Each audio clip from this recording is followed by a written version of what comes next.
Maybe that it could have been picked off. The Tyree, unbelievable catch. Do we have any good looks at the Tyree? Anything slow-mo on a Tyree? Because that ball is basically on Rodney Harrison's helmet. It's on Tyree. I think it's on Tyree's helmet. On Tyree's helmet. How does he keep it off the grass? It's unbelievable. It's by an inch. It does not hit the grass.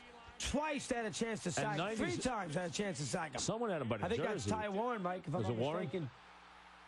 Oh, my God. I mean, this ball is hitting helmets. Watch this here, dog. It's on the top of his helmet. It's on the back of his helmet. Rolls over. That is a remarkable.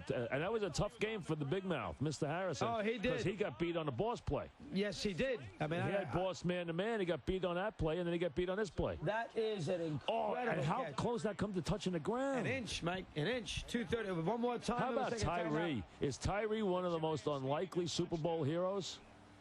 That ball is literally an inch from touching that. I'll tell you this. If they had run in for a Super Bowl, and if Eli hadn't thrown the last touchdown, and they had run it in, Tyree could have made Tyree the MVP. Could have. And I think Welker would have won the MVP if, in fact... Yeah, I wouldn't have given it to Brady last night. Yeah, but I would have given it to Welker. I mean, but Mike, this is remarkable. The ball did not hit the ground. You can't get any closer. How is that? How did he hold on to that ball? That is just that's an amazing. As Dog said, it's Ron Swoboda. It's Ron Swoboda. It's Ron Swoboda. They'll play that catch forever. How did you catch that ball? It is amazing. And plus Eli. Give Eli phenomenal credit for getting around it. Really. One of the great plays in New York sports history right there. Was that catch. The spin out and then 3rd the and 5. catch. Yeah, they wouldn't have won the game without it. No They way. would have been 4th and 5. They could have gotten a first down, but they got a lot of yardage with that play. So they did a good job on that spot. Hey, listen, the defensive line, to me, set the tone, and then Eli in the 4th quarter made his plays. Eli had 150 yards and 2 touchdowns in the 4th quarter. That's as good as it gets. And Boss, that was a huge catch by Boss. I thought that really got them out of the cocoon because they were doing nothing offensively. Yeah, nothing. 11:52 to go. More. 13 minutes to go. 14:50 when he threw it. 14:50 when he threw it? Yeah. First play of the 4th quarter. It's an incredible story. I mean, and plus the Giants, we all know, 0-2. Down 17-3 at halftime, game 3. Coughlin, everybody wanted them out last year. Manning, a lot of people all over Manning, and right here included. And he recovers. The miraculous win in well, not miraculous, but the win in Dallas, where whatever it may have been, play here, play there. The game in Green Bay, lots of crazy things happened in that game. Would have been a crime if they lost it, but they could have. I mean, Packers had the ball start off overtime, and now this against the team that's 18-0. And probably send Spagnuolo to the Redskins, which is too bad. Faso gets burned again, right, Mike? It's unbelievable. But let's be honest. Think about this when the smoke clears. I know Eli had to come down the field to beat them, but they held an offense that outscored its opponents by over 300 points this year, averaged 37 points a game, scored almost 600 points. And the quarterback threw 50 touchdown passes, was the most legendary offense in the history of the NFL. They held them to 14 points in the Super Bowl. That is remarkable. Hard to believe. What a job. 2:40, Mike. Here's the Flash with John here on Sports Radio 66. WFAN 2020. And Chris, you're right, a superb defensive effort from the Giants in this Super Bowl win over the Patriots. They wanted to pressure Tom Brady. They certainly did. And Coach Tom Coughlin addressing the media once again today in Arizona. Both teams played exceptional defense last night. The score was greatly reduced. But the kind of game that we played, being able to come back and win it in the 4th quarter with such dramatic plays, if you will, is something that'll we'll all remember forever. Like Manning to Tyree, Manning to Burrs for the winner, to name a couple. Devils Penguins on the Fan tonight at 6:50. The Knicks are home to the LA Clippers. Capitol Hill Yankee pitcher Andy Pettitte in Washington today. A closed-door interview with lawyers looking into drug use in baseball. The meeting lasted some 2.5 hours. This report brought to you by Maimonides Medical Center. And did you know the first successful heart transplant in this country was performed at Maimonides Medical Center or the Cardiac Institute at Maimonides? For more information, you can call 888-MMC-DOCS. With reports every 20 minutes. This is John Minko, WFAN 2020 Sports.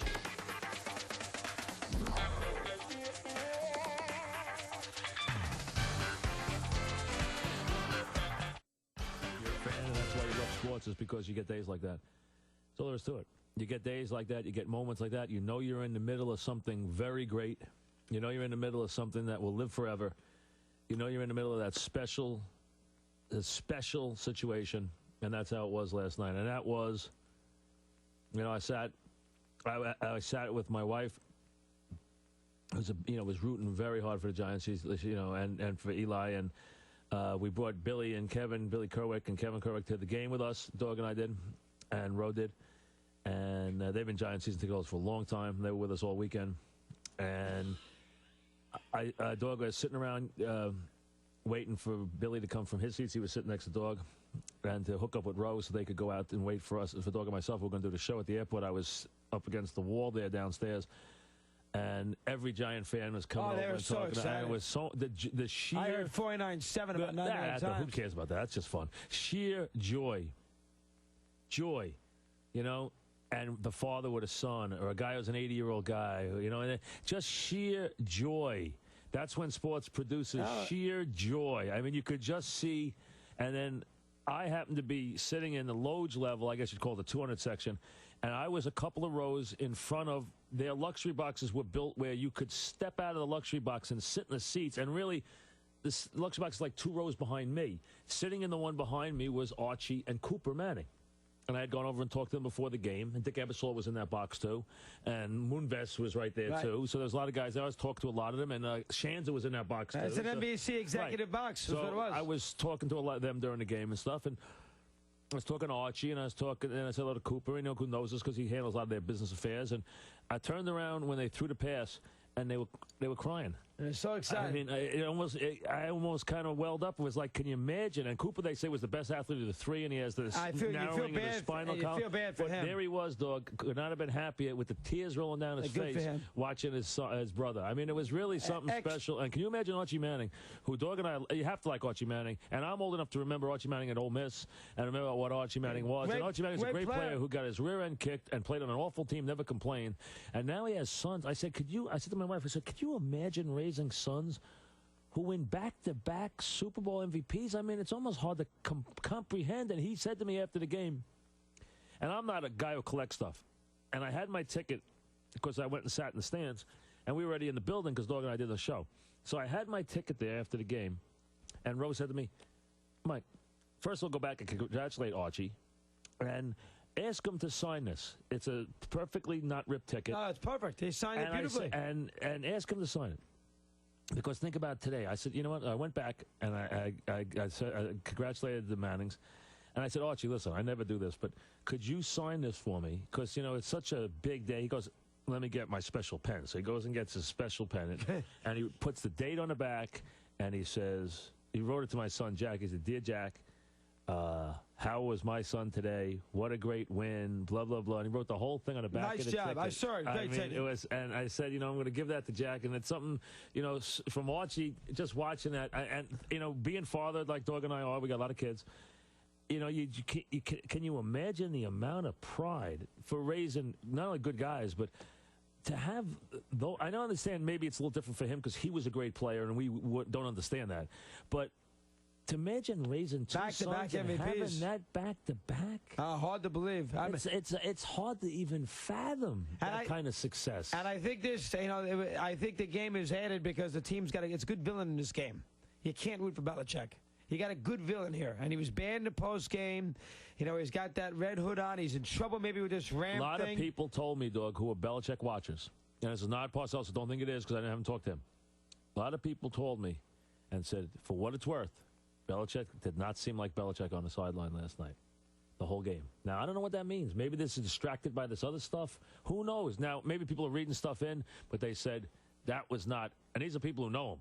He didn't act like Belichick last night. First of all, he came out with that weird red jersey. Yeah, it was strange. I mean, they just said he didn't seem like himself on the sideline. At least he hugged Coughlin, but he did do that. His post game was bad. Well, they said 3 words was like the longest thing he said. Basically, right? Every sports team.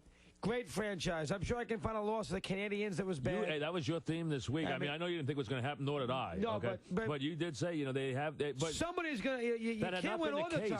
No, but the Pats. The Montana guys. The guys who love this are the Steeler guys because Bradshaw had never lost, and the Montana guys because he's not with Montana and now Brady's 3-1, so there you go. And of course, the 72 Dolphins, who I'm sure are getting drunk down there in Florida last night. That's the one negative, is they too proud of it. It does accentuate what they did. Yeah, it did. It shows you how hard it is. They had to win the last couple of games. But winning that last game is pressurized. You know, Very hard. They did feel more pressure, and Tom Brady used that word pressure last night. He says, you know, we've been under pressure a long time this year. They were very. You know,